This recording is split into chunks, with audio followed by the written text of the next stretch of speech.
السلام علیکم ورحمۃ اللہ وبرکاتہ۔ امید کرتا ہوں تمام ناظرین خیریت سے ہوں گے۔ آج ہم بیان کریں گے کہ اللہ تعالیٰ نے سورہ حامیم السجدہ میں کون کون سے احکامات نازل کیے ہیں۔ سورۃ حامیم السجدہ جو کہ 24 پارے میں موجود ہے، مکی صورت ہے اور آیات کی تعداد 54 اور رکوع کی تعداد 6 ہے۔ اس کی آیت نمبر 38 میں آیت سجدہ ہے، اس لیے اس کو حامیم سجدہ کہا گیا ہے۔ اس کا دوسرا نام فصلت بھی ہے۔ اس سورت کا موضوع دعوت الی القرآن ہے۔ دعوت اسلام کے منکروں اور ان کے انجام بد کا ذکر ہوا ہے۔ قرآن اور صاحب قرآن کا پیغام، یہ آیت نمبر 1 سے 8 تک بیان کیا گیا۔ قرآن کریم کے رحمان و رحیم کا کلام ہونے کی خبر کے ساتھ ماننے والوں کا انجام خیر اور نہ ماننے والوں کا انجام بد مذکور ہے۔ پھر کفار کی ہٹ دھرمی اور تعصب کا ذکر ہے۔ وہ کہتے ہیں ہمارے دل غلافوں میں لپٹے ہوئے ہیں اور ہمارے کانوں میں گرانی ہے، ہمارے تمہارے درمیان حجاب ہے، اس بات سے جس کی طرف آپ صلی اللہ علیہ وسلم ہمیں بلاتے ہیں۔ آپ اپنا کام کرو، ہم اپنے کام میں لگے ہوئے ہیں۔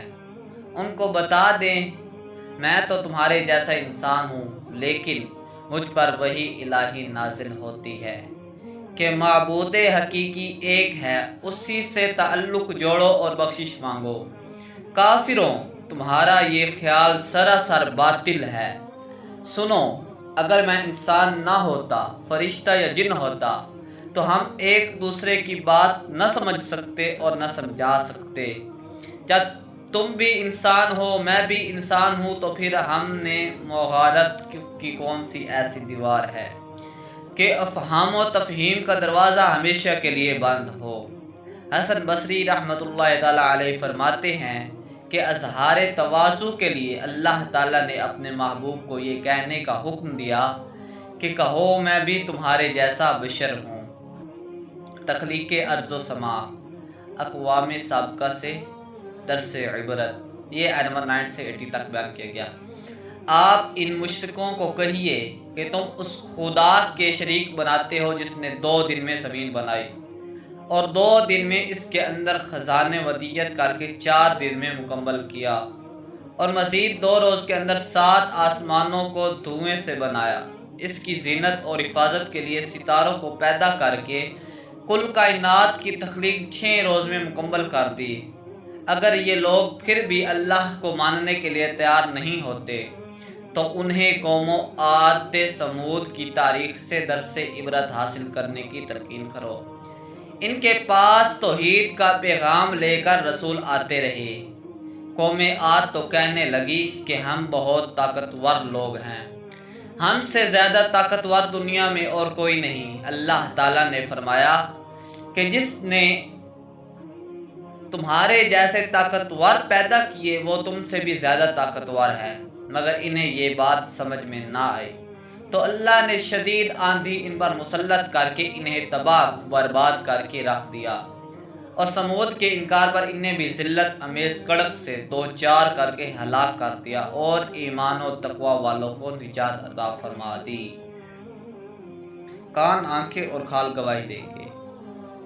قیامت کے روز اللہ کے دشمنوں کے خلاف خود ان کی آنکھیں، کان، ناک اور کھالیں گواہی دیں گی۔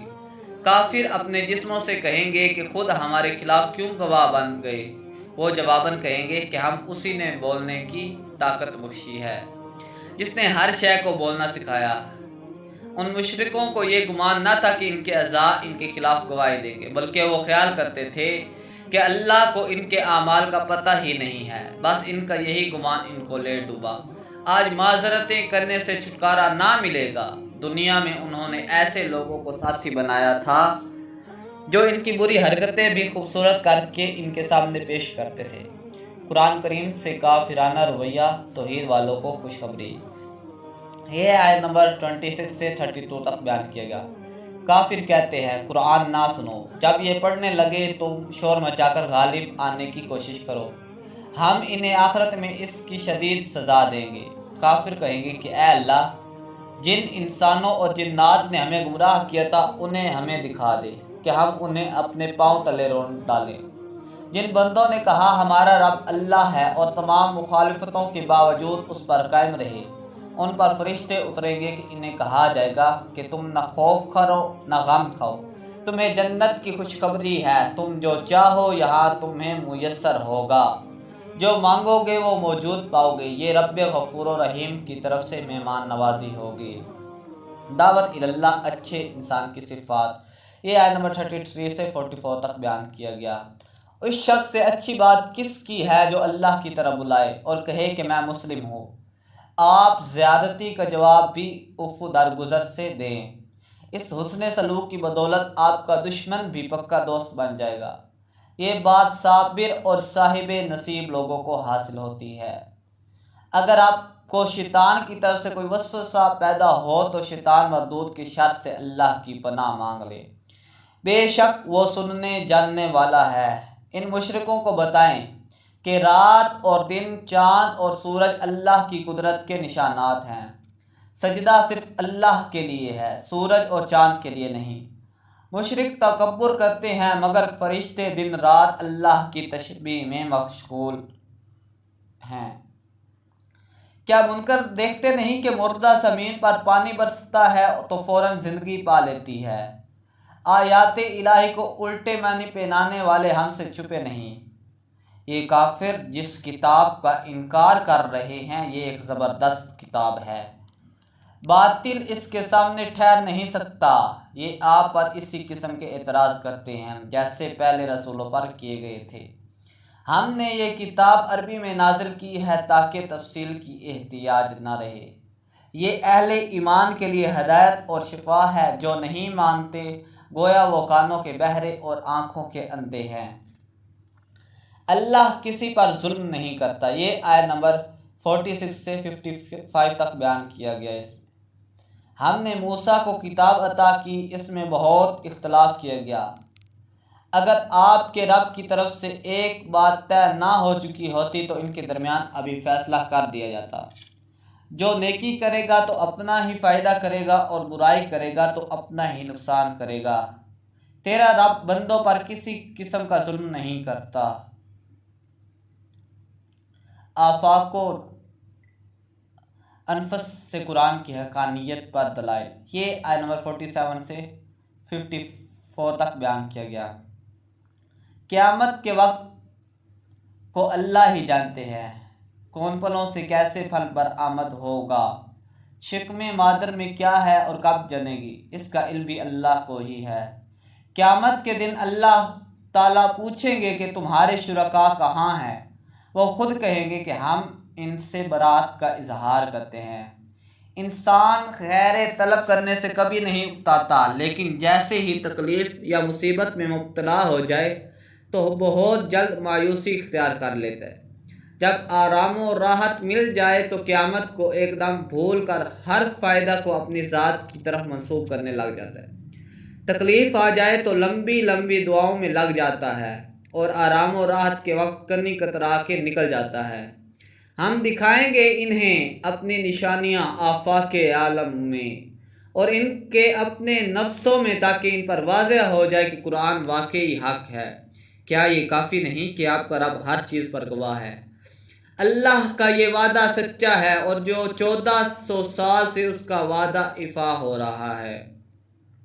کائنات اور انسان کے بارے میں ایسے ایسے انکشافات ہو رہے ہیں جن کا قدیم زمانے سے انسان نے کبھی تصور بھی نہیں کیا تھا۔ بالخصوص ہمارا زمانہ انکشافات، ایجادات اور تحقیقات کا زمانہ ہے۔ کوئی دن نہیں جاتا جب انسان اور کائنات کے بارے میں کوئی نئی تخلیق یا نیا انکشاف سامنے نہ آتا ہو۔ بتائیے کس نے سوچا تھا کہ انسان چاند تک پہنچ جائے گا، پورے ارض کے ارد گرد گھوم جائے گا؟ کسی کے خیال میں بھی یہ بات نہ آئی ہوگی کہ مشرق میں رہنے والوں کی آوازیں اہل مغرب اور اہل مغرب کی آوازیں اہل مشرق سن سکیں گے۔ بلکہ آج تو صرف آوازیں ہی نہیں، ان کی صورتیں، حرکات و سکنات بھی دکھائی دے رہے ہیں۔ ایک وقت تھا کہ انسان سورج کو کائنات کی عظیم ترین سمجھ کر اس کے سامنے جھکتا تھا۔ آج اس نے معلوم کر لیا کہ نظر آنے والا سورج تو کائنات کا ایک چھوٹا سا کرہ ہے، اس جیسے اور اس سے کئی گنا بڑے پس پردہ موجود ہیں۔ انسان سمندر اور دریاؤں کے پیٹ میں گھس گیا، جو کچھ وہاں چھپا تھا اس نے دیکھ لیا۔ انسان نے اپنے جسم، اس کی بناوٹ اور اس کی خصوصیات، اس کے اسرار و رموز کے بارے میں بہت کچھ معلوم کر لیا۔ انسانی نفسیات کے بارے میں ابھی اس پر کئی راز منکشف ہوئے۔ یہی وہ بات ہے جو قرآن کو دائمی معجزہ ثابت کرتی ہے۔